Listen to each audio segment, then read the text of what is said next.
On a Monday afternoon in March, during a light drizzle, wearing a handsome gray suit under his jacket, George Harrison arrived quietly at the back door of MuchMusic. Cheerful greetings were exchanged. 3 cameras, wow. Oh, yeah. No expense further.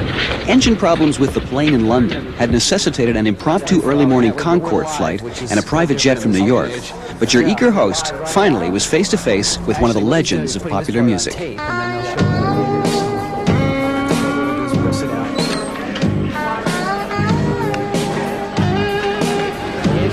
Very casual setup here.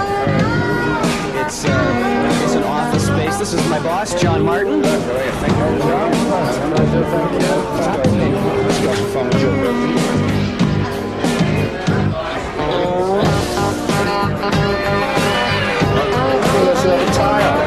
Admittedly, it's a surprise, but it's a very great pleasure to welcome George Harrison to MuchMusic. George, welcome. Good afternoon. Nice to be here. It's nice to have you here. Thank you. I'm sorry we couldn't forewarn our viewers, but That's okay. it's good nonetheless.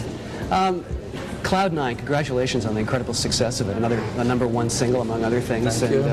It sounds like there's a lot of joy on that record, that you had a really good time making this record. It was fun, very, very good fun, you know. We just went out there just to make a nice record and be happy making it, and that's how it came out. Did the time off between Gontrapo and that record, did that change the way that you worked on the record? Yeah, it certainly helped, because I was a bit tired of making records by about 1981. Thought I'd have a rest, and by the time I felt like I did keep writing. You know, I've got a studio at home, kept writing those years while I never made an album. But during those years, when I felt it was a good time to make a record, but the one thing was to have a producer, because on my previous records I'd worked all alone. I got a bit bogged down, I felt, and I needed a bit of input, you know, so that's when I figured out Jeff Lynne would be good, and so went out and hunted him down and tricked him into producing it. The Rock and Roll Hall of Fame. First of all, what that presentation meant to you? Well, I must say, it didn't mean anything to me until I got there, because, you know, it's just some idea somebody had, and, you know, it's only been 2 or 3 years.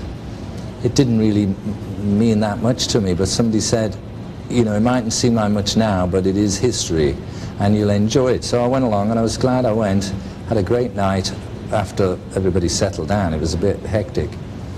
And it was fantastic just to see all those people, and Little Richard, and, you know, all the guys there.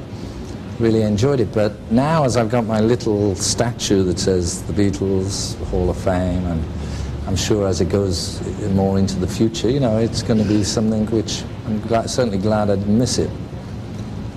Are you saddened that Paul McCartney wasn't able to appear? For him, it's a pity he missed it, because he would have had a good time. You know, and it was nice to see people saying, well, after all that we've done, you know, that's all it was, really. Get the lads here, give them a pat on the back, and give them the medal. And it's a shame he missed it, because he contributed so much to it, but it didn't spoil our night. We still had fun without it. How did you feel when you heard the McCartney versions of the old songs on Broad Street? I think they were okay. I didn't notice that they were new versions. I only watched it once. I quite liked it, but I don't really... I remember dancing, all that one about ballroom dancing and stuff. I don't remember the old ones. He said that he wanted to tackle some of the other old songs, including possibly some of John Lennon's songs, like Beautiful Boy and Imagine. Does that surprise you that he would do that? Paul? Yeah. Maybe because he ran out of good ones of his own. Well, now we've got that on record. Well, it's true.